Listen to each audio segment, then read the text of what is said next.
Il a le soin, il a la classe. Mignon garçon, intelligent, il est posé. On s'est rencontrés, on s'est aimé. Ça n'a pas loupé, il m'a dit je veux t'épouser. Tu seras la mère de mes enfants, tu seras ma reine. Ça fait 10 ans qu'on est.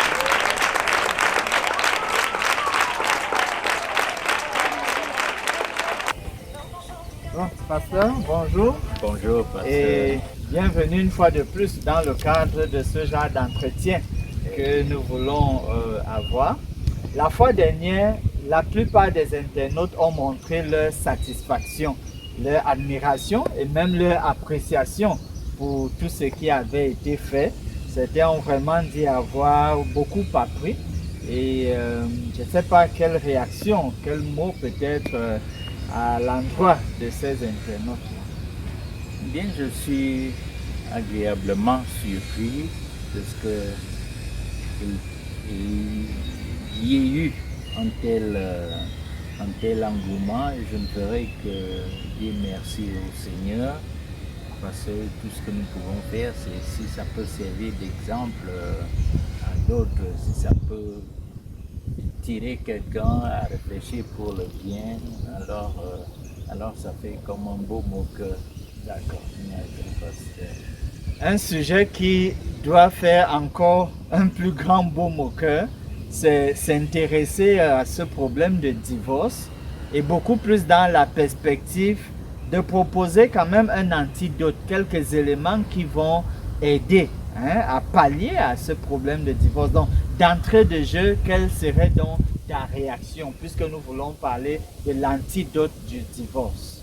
Merci, pasteur. Je dirais depuis ma part que c'est un sujet qui, de loin, est des plus intéressants.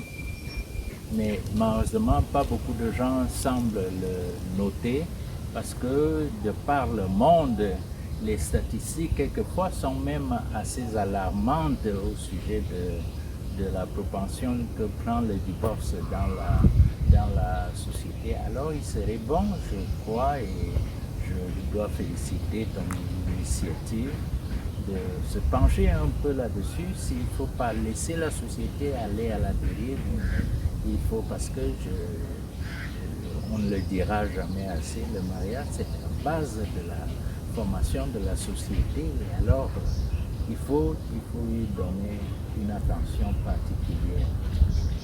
Donc nous allons donc donner cette attention particulière au mariage afin de pouvoir prévenir cette question du divorce.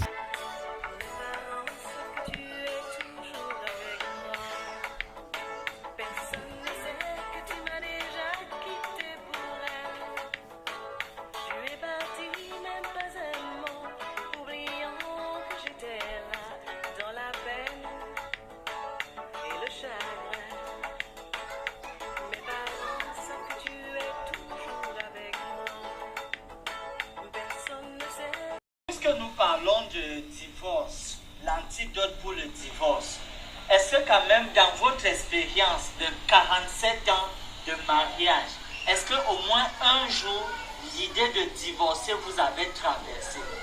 Et même peut-être maman, est-ce que ça l'avait traversé et elle a parlé de ça? En tout cas pour votre cas, qu'est-ce qu'il a dit? En tout cas, sans vouloir poser un exemple parfait, parce qu'il n'y a que Dieu qui est venu, qui soit un homme parfait, mais nous avons tâché pour le mieux possible pendant nos 47 ans de mariage de fonder notre mariage sur certains principes qui nous ont aidés à faire long chemin sans vouloir nous séparer.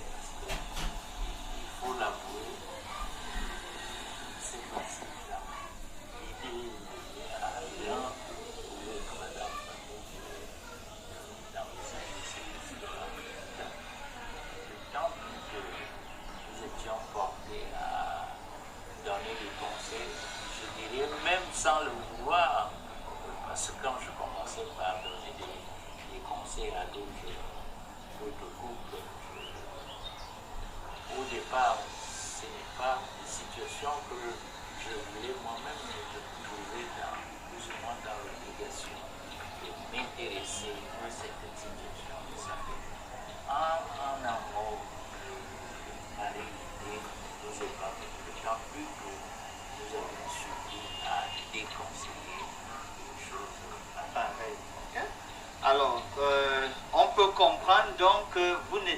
Enfin, est-ce qu'on peut dire que vous n'aviez jamais de problème? C'est pour ça que jamais l'idée n'est venue, ou bien vous n'avez pas voulu aller dans le sens du divorce? Parce que c'est quand même qui nous écoute, qui nous voit, il faut qu'on sache, est-ce qu'un couple qui, même après 47 ans, n'a pas divorcé, est un couple qui a été exempt de problèmes, qui n'a jamais eu de difficultés, de problèmes? Je crois que nous devrions relativiser ce qu'on appelle le problème. Okay. Parce que généralement, nous prenons le problème pour ceux qui ne sont pas. Alors que les problèmes peuvent avoir même des leçons à nous apprendre dans la vie, et quelquefois nous les prenons en mal et nous avons un comportement qui est contraire à ce pourquoi une épreuve peut survenir dans la vie. Et je peux dire, si c'était déjà un conseil, c'est qu'un des antidotes serait de prendre les problèmes comme étant une invitation à un changement dans une attitude quelconque dans la vie. D'autant plus que le principe que tout le monde sait, qui est évident et qui parfois est négligé, c'est que nous naissons dans deux milieux différents. L'homme et la femme généralement vivent quelquefois dans des villes différentes, des villages éloignés les uns des autres. Et même s'ils sont proches, l'éducation familiale, Reçue à la base, l'expérience familiale n'est pas toujours évidemment la même. Et ce qui fait qu'on est nourri de ce qu'on a eu au départ. Et lorsqu'on doit mettre les deux résultats qui ont vécu en des milieux différents, il faut beaucoup d'attention afin de ne pas faire de dérapage. Il faut savoir d'autre part, mais surtout il faut savoir s'adapter, s'ajuster par rapport aux situations dans la vie. Pasteur, maintenant nous voulons nous intéresser aux ingrédients de cet D'accord. antidote-là contre le divorce. Oui. Et quand même, nous devons avoir l'honnêteté de reconnaître que lorsqu'on dit Pasteur Eyamedjo Clemenceau, dans ce pays, dans notre union, en tout cas pour tous ceux qui te connaissent, qui t'ont connu même en activité, la première chose qui vient en idée, c'est la contribution dans le département de la vie familiale. Maintenant, les gens vont découvrir le petit historique derrière ton implication, ton ministère de la vie familiale. Qu'est-ce que tu en dis? Bien, merci, pasteur. Ce que je dirais, c'est en retournant un peu sur la petite expérience personnelle d'abord, c'est que quand, à ma seconde année de service, j'étais envoyé en République centrafricaine. Bien sûr, j'étais nouvellement marié. Nous étions très jeunes alors. Un mariage pour lequel tu as prié pendant un certain nombre d'années. Oui, mais il y a eu une certaine expérience qui finalement, tout compte fait, quand je regarde, qui aura été un peu plus ou moins le déclic. C'est que mon épouse était sortie avec des femmes des étudiants parce que c'était une forme de séminaire, une formation pour les pasteurs en République centrafricaine. Et ce qu'elle avait remarqué, c'est que... À peu près vers quelle année? Juste une idée vague. L'année 1973. Ok, c'est là où on a des éléments sur l'historique de ton implication au département de la vie familiale. Bien sûr. Je n'étais pas encore né en 1973. Bien, il y avait bien des choses qui se passaient. Et alors, un jour, mon épouse devait se rendre à un marché, faire le marché quelque part à quelques 2-3 kilomètres de... Il devait traverser une certaine rivière à pied. curieusement, comme la rivière était inondée un certain jour, il devait y traverser, et les dames habituées à avoir de longues pagnes pour robe. Il fallait donc remonter le pagne pour être à même de traverser le cours d'eau. Et là, elle s'aperçoit qu'ils n'ont pas de sous-vêtements. Et elle m'a partagé la chose, qu'est-ce qu'il y a lieu de faire. Bon, nous avons pensé, réfléchi un peu. Donc c'est parti de cette situation-là, l'observation qu'elle a faite, que voilà les femmes. Ok. Alors nous nous sommes dit, bon voilà, je crois que notre mission était donc, nous avions organisé que tous les mardis, je devais prendre leur mari, les hommes d'un côté, et elle était avec les dames d'un côté, un mardi sur deux. Et un mardi sur deux, nous regroupions et mari et femme et nous faisions le point sur les différents sujets que nous avons eu à traiter. Exemple de... Donc maintenant, nous devons nous intéresser aux ingrédients de cet antidote-là contre le divorce. De quoi est-il question pour que quelqu'un ne divorce pas? Bien. Ce que moi je donnerais un conseil, c'est que la toute première des choses que je conseillerais à tout couple, c'est de bien s'aimer l'un l'autre.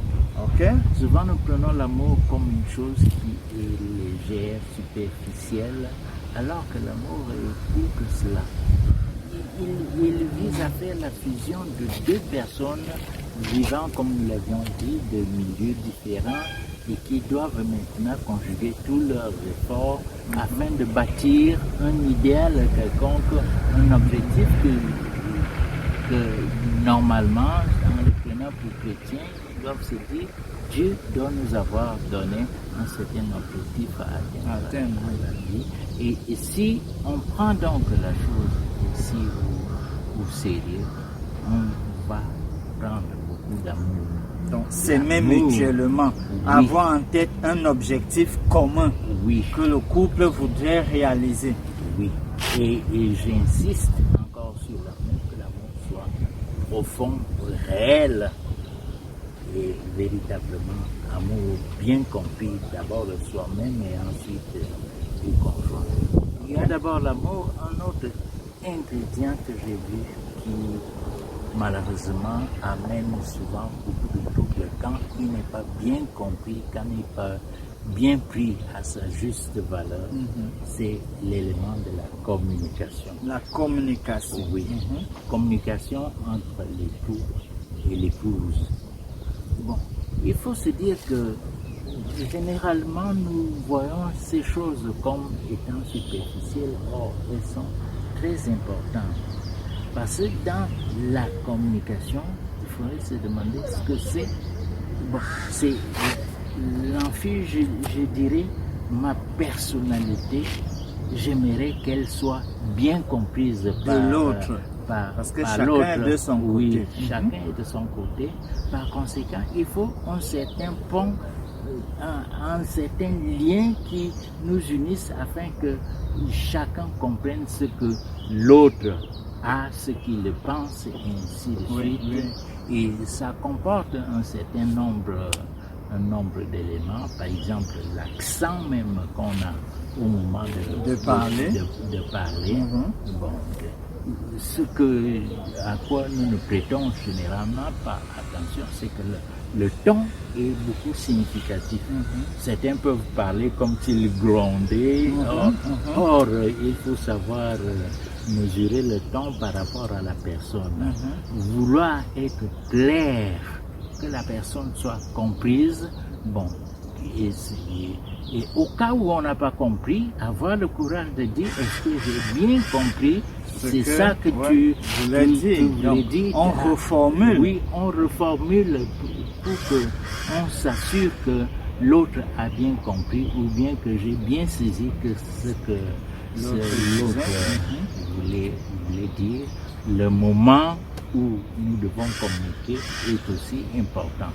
Parce que ce n'est pas la communication que je ferai en public elle ne serait pas la même avec celle que je ferai en privé avec mon époux et mon épouse. Il faut donc choisir un certain temps précis pour pouvoir communiquer. Et alors, on a beaucoup de chance lorsque ces petits principes, on arrive à les appliquer, ça aide énormément. Pasteur, maintenant, tout ceci, on peut dire, c'est d'un point de vue préventif. Oui. L'amour, la communication, avec tous les détails. Mais maintenant, au cas où tout cela n'a pas pu être fait, et là maintenant, tu as en face de toi quelqu'un qui est déterminé à divorcer, à aller jusqu'au divorce. Qu'est-ce que tu dis maintenant d'un point de vue curatif? Parce que d'un point de vue préventif, voilà ce qui devait être fait, ça n'a pas été fait.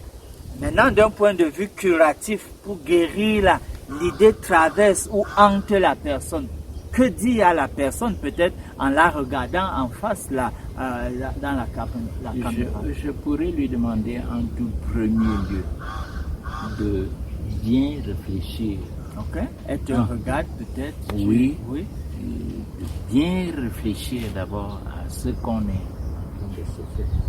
Savoir que l'opération, si je l'appelle ainsi, dans laquelle je veux m'engager, n'est pas quelque chose de fortuit. Mais elle a beaucoup d'implications, tant pour moi-même que la personne en face de moi, disons mon épouse ou bien mon époux. Bon, mais il y a aussi éventuellement les enfants qui sont là, il y a la famille, les amis, qui est là, l'église, par exemple, et la société dans laquelle beaucoup de gens qui me connaissent, il faut savoir que cela aura de l'implication. Pour mesurer tout ça. Oui, je vais envoyer un message qui est clair à toutes les personnes. Et alors je poserai à la personne, est-ce que tu as réfléchi à tous ces éléments-là? Tout cela pourrait apporter et ce que cela pourrait faire dans la société. Et surtout, se demander Dieu qui est dans tout ça. Qu'est-ce qu'il en est? Quelle est sa place? Et là, je me demanderai forcément, d'abord, qu'est-ce que Dieu veut du mariage? Et encore, c'est supposé, quand je suis marié à tel ou tel, ce n'est pas parce que je l'ai voulu, mais c'est parce que Dieu a permis cette rencontre. Que nous soyons là l'un l'autre. Est-ce que permets-moi le terme, est-ce que j'ai rempli la mission que Dieu m'a confiée auprès de l'autre? Et même, et pas seulement elle, éventuellement les enfants. Comme on quel disait exemple tout à l'heure, la société qu'on aurait. Et si la personne réfléchit ainsi, je lui dirais, je crois que la chose la plus misérable qui soit dans la vie, c'est de voir des gens séparés, des couples séparés. Parce que, on a essayé de vivre ensemble un certain genre de vie, il y a des habitudes, il y a la connaissance personnelle, physique, que spirituelle. Comment arriver à se dire maintenant, je vais mettre un terme à cela? Et même quelquefois, permets-moi le terme que je dis à celui qui veut divorcer, qu'il y a souvent un peu de lâcheté. Lâcheté parce que on a peur de faire face à certaines situations, on a peur de surmonter la difficulté, alors on va en retrait et on se dit, on se réfugie, comme si le divorce était une échappée. Or, ce qui est remarqué dans la plupart des cas, je crois, dernières statistiques que je lisais quand j'étais là, c'est que presque à 70% des cas, il y a le regret. Et généralement, avec le regret, il y a même des remariages, des divorcés, des personnes qui ont rompu, qui croyaient que c'était impossible, mais avec la petite expérience qu'on passe après, on se trouve, après tout, c'était quand même mieux, avec l'autre. Alors, je reviens. C'est une situation malheureusement tragique. Et je crois, pasteur, qu'il faut le dire, ce qui amène la plupart du temps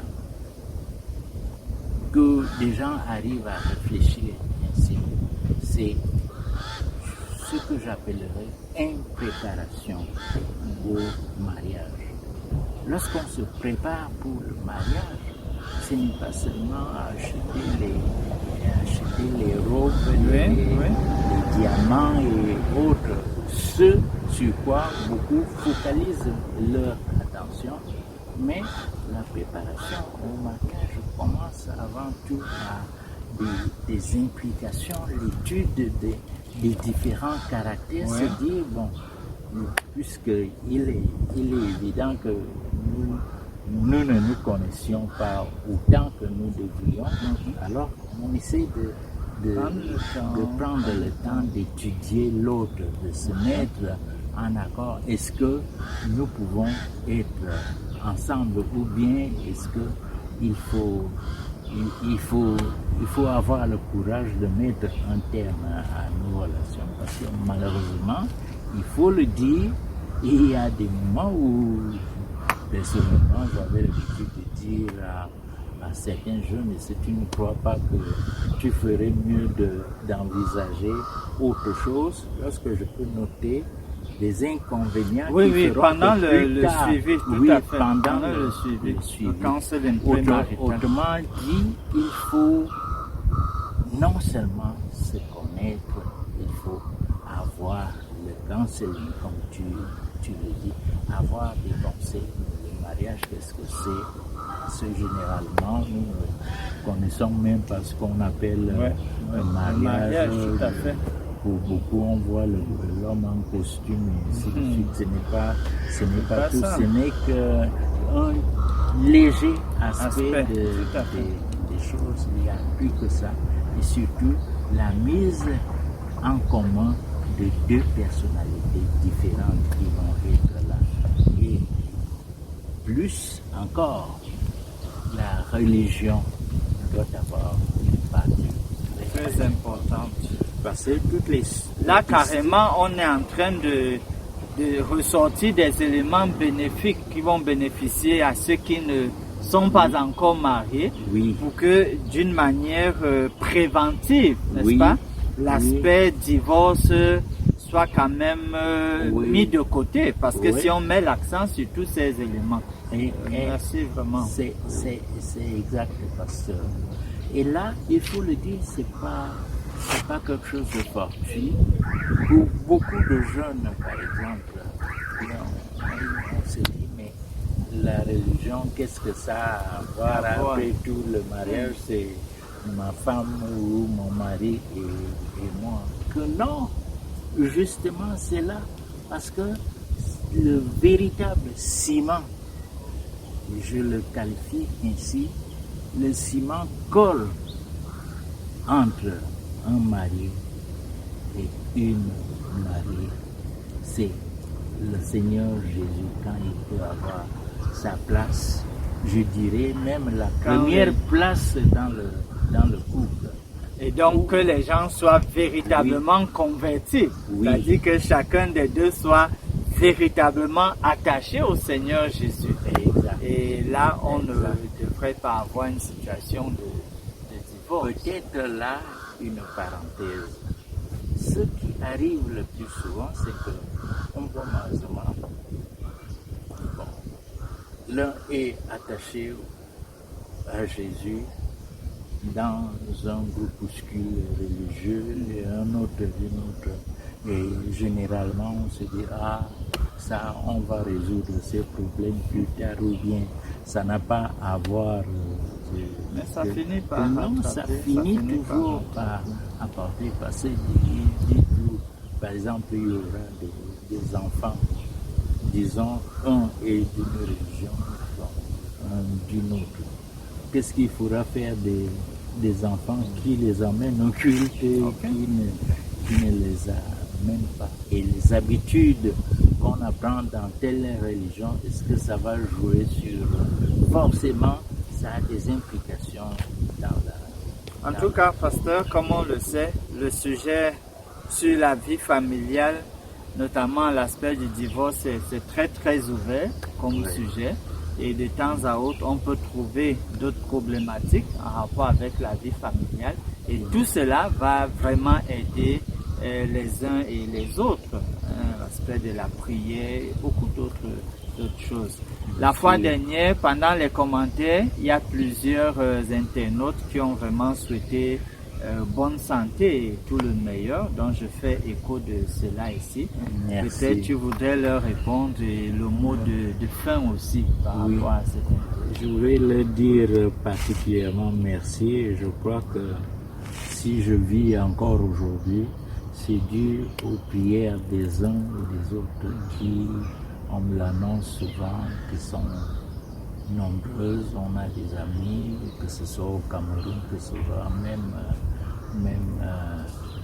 ailleurs. Et c'est la joie que je récolte de cela, je crois, qui fait que le Seigneur me maintient dans la vie. Je leur dis particulièrement merci. Et je souhaite tout le bonheur possible, parce que il n'est pas plus grand souhait dans mon cœur que de voir que des couples frères, d'amis sont fidèles les uns aux autres. Et comme dernier mot, comme tu as dit, je souhaite vraiment bon vent à tous les couples, que les couples se resserrent. Je ne sais pas, une parenthèse que je n'ai pas faite tout à l'heure. Il faut avoir des occasions de réfléchir à la marche du couple de temps à autre. Au moment pour faire le bilan, on s'arrête vous faites comme jusque-là, le parcours. Et là, vous corrigez ce qui est à corriger. Tout ça, ça entre dans l'antidote, les antidotes, les ingrédients. Et on verrait qu'avec les prières, l'assistance de Dieu, Jésus qui est en permanence avec vous, je suis sûr que vous serez plus heureux que je ne l'ai été moi-même. Ok, merci beaucoup, Merci, pasteur. Merci à vous, chers amis. Vous avez peut-être aimé, alors faites-nous savoir et surtout partagez pour que cela bénéficie à plus d'une personne.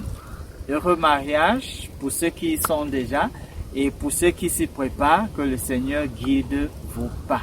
Merci. Au revoir. Au revoir.